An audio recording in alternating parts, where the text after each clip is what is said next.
BetSafe kazino, BetSafe lažybos. Nesaikingas lošimas gali sukelti priklausomybę. Mastaikim tai, karočią, pas mus ką, lauke kvepia kalėdom, per šventės įsijungia telefoną ir naršosi savo naujos tačkas. Ir kiekvienas vyras svajoja turėti Škodą, blėt, ir pasistatyti didelę nahui chatą, blėt. Ir kad šeima būtų laiminga, kai visi bėgiotų, blėt, sąskaitos sumokėtų, problemų nebūtų, aš jums to ir palinkėsiu. Ir yra viena tokia chuйня. Škodą gali arba labai mėgti, arba nekęsti, bet jų yra daug, žmonės ją mėgsta, net VAG grupė suprato, kad kažkas negerai, nes per daug Škodų perka ir nieks neperka Volkswagenų. Ir mes bandysim šiandien išsiaiškinti, kame yra ta replė, blėt, kodėl taip Škodą visi myli.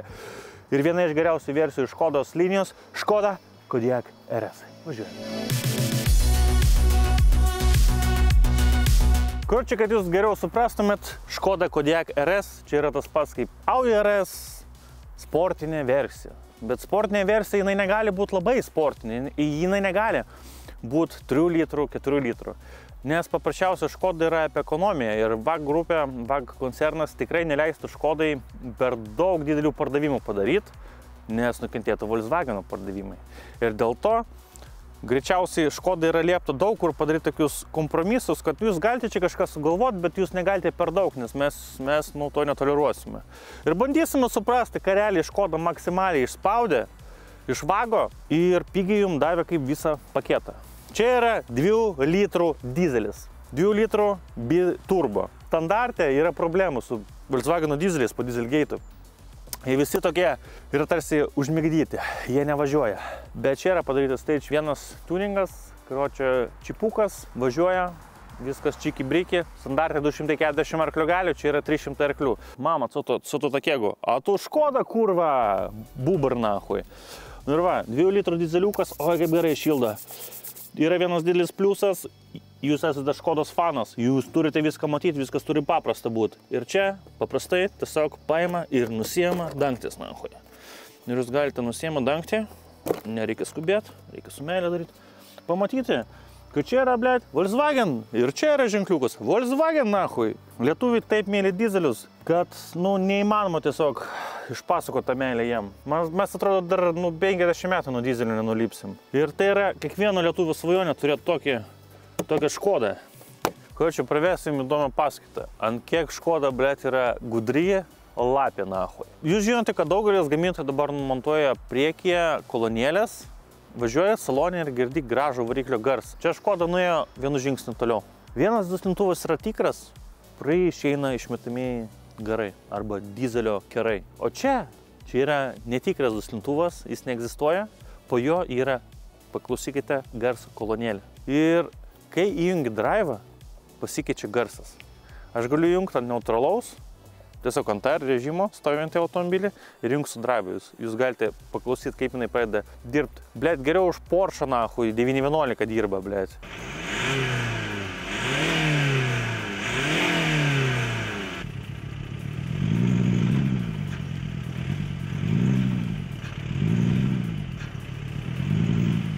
Ant drive, aišku, nesigaunam čia taip pagazuot, bet mes kaip važiuosim automobilį, jūs visą laiką girdėsite tokį labai sodrų gerą automobilio garsą. Paaiškinsiu, kad jie savo tą 2 litrų dizeliuką, tą 240 arklių galių, gražiai izoliavo. Jo realiai viduje ten labai nesigirdė. Bet kas eina iš priekinių kolonėlių garsas ir iš lauko garsas, tai, blėt, suteikia tokį įvaizdį, kad tu tikrai vairuoji sportinį automobilį. Plus tas chip tuningas, jis nuėmė tą visą lėtumą dizelinio Volkswagen variklio. Čia viskas dėl ekologijos, tipo daroma, dėl to viskas lagina, o čia viskas nuprogramuota, kad jis veiktų šustriau, čia 300 arklio galių. Lopetėlės, varom prasivažiuoti. Nu ką, atsisėdom, šildomės, labai malonom. Taip, pirmas dalykas, priekinis ekranas, skaitmeninis. Čia labai kaip Škodai, čia yra labai gerai ir yra paprastas tas ekranėlis. Yra vienintelis minusas, tas reguliavimas, garso. Nėra to roliko. Roliką nuėmė minusas nahui. Vairas man iškart sakau, jis yra patogus, bet man nepatinka apdirbimas vairo, nes jis tipo kaip perforuota alė oda, čia padaryta čia imitacija, bet pigi tokia gariūnų turgaus laikų imitacija lenktynių vairo. Blėt, negerai. 7 laipsnių DSG greičių dėžė, jinai yra suprogramuota, kad ilgiau veiktų, kad greit neperrengintų šaibų, nes greit perrenginėja šaibas standartą dėl ekologijos. Viduj, pasakysiu taip, sėdėti yra gan malonu, net keista. Sėdi kaip busikė, nugarai išsitiesina, labai kažkaip maloniai sėdisi. Šonėva irgi Alcantaros imitacija, gan malonu, netikras karbonas, Kanton aparatūra, kuri negroja. Jinai tipo yra, bet jinai ten super kažkaip labai negroja. Galite vadinti šitą aparatūrą Gandon. Pasakysiu taip, man jausmas joje sėdint kaip, blėt, Volkswagen šitam šaranė ar kokią multivanę, nežinau, čia, blėt, gal 21 amžiaus jaunų šeimos vyrų šaraniukas, gal ateitie šitas į maršas visi su šitos su Kodiaku važinės.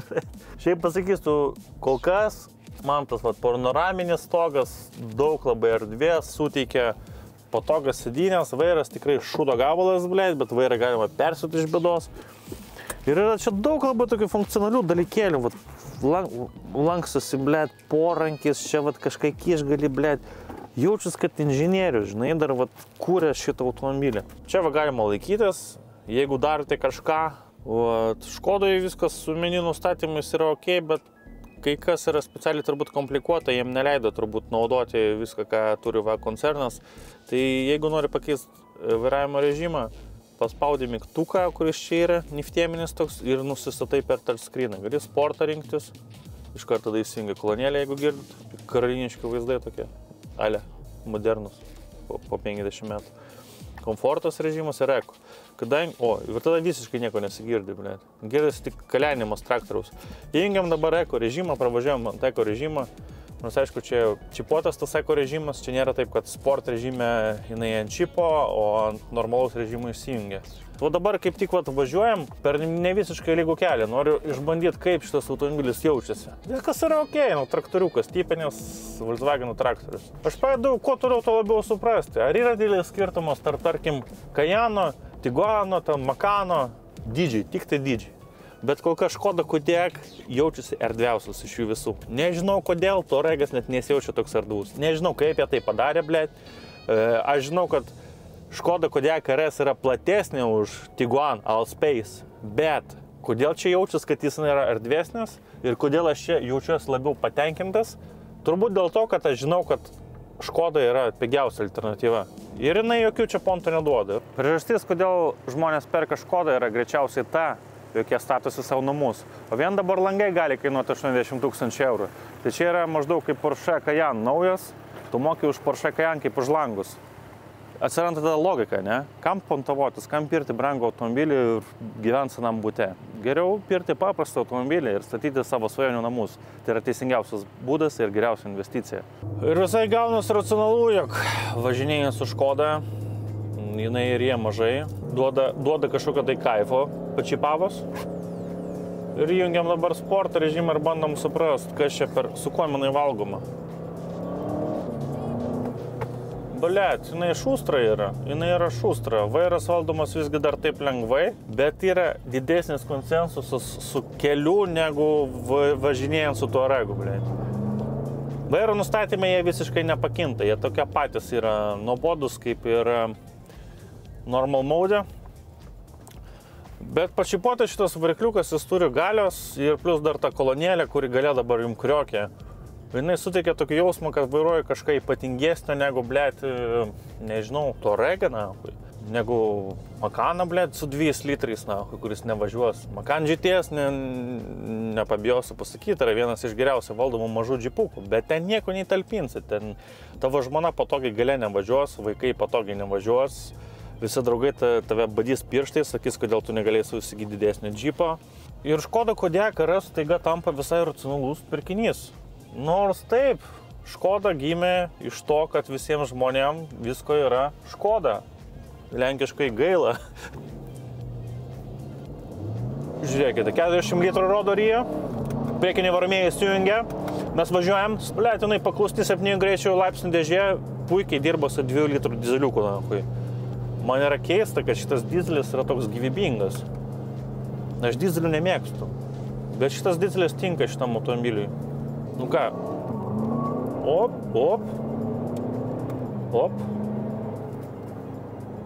Nu, blėt, nu gerai, gerai. Nu, ne Bugatti Veyron, blėt. Nu, bet žinokit, blėt, gerai važiuoja. Nu.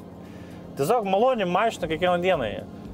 Puikiausiai, turint Škodą, yra aišku, tu nevažiuosi su ją į lenktynių trasą, blėt. Dauguma žmonių turint Škodą iš viso nekenčia automobilių. Jie nesupranta automobilių, jie nemėgsta automobilių. Jie tiesiog nori transporto priemonės. Bet kažkaip tai Škoda sugebėjo išsikovoti poziciją VAK koncerne, kad gauti leidimą gaminti RS modelius. Ir jiem puikiai sekasi. Aš dabar pradedu pabiškį suprast, kodėl jie ralyje dalyvauja. Valdymas kol kas mane labai stebina. Sakau, aš jaučiu asfaltą, aš jaučiu greičių perjungimą. Aišku, čia greičio dėžė perprogramuota yra šiek tiek.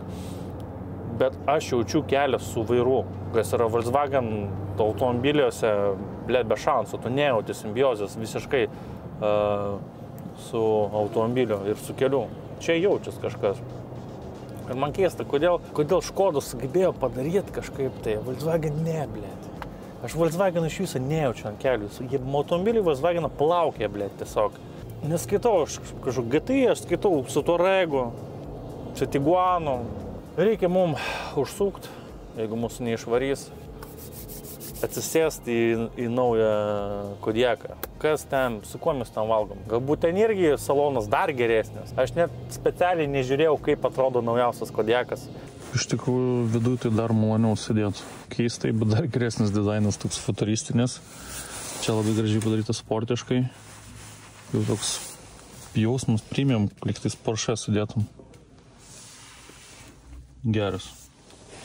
Išorė gal nelabai naujo Kodiako, bet salonas žymiai geresnis. Ir nėra visur touchscreenų tokių, yra dar palikti mygtukai, tai čia didelis pliusas. Nu ką, gražus oras, 2 litrų dizelinė sintetika, garso kolonėlės. Ir aš šeimos vyras užsikrovė statybinių medžiagų į saloną, bandau spėti laikų darželį. Nu ką, pirma передача, канальная, antra передача, antra передача, trečia передача. Ketvirta передача. O, blėt, kaip kanait, gerai. Žinokit, šustriau varo negu Golfas, blėt. Tik vat, stabilumo jau trūksta. Golfas buvo stabilesnis automobilis ant tokio greičio. Bet vis tiek stabiliai, gražiai eina, saugiai. Moteris gali varuoti tokio automobilį. Sau, namaste kintai. Iki kitų susitikimo, mes nestojam, mes varom toliau. Automobilis gali būti linksmas, automobilis gali būti nuobodus. Svarbiausia, geri pakeleiviai. Sodinkit pakeleivius, kad jie būtų šeimos nariai, galbūt draugai. Ir važiuokit kur nors. Ir niekada nesustokit. Visą laiką varykit į priekį. Namaste kintai, iki kitų susitikimo. Davaice, kurva, na, balėts.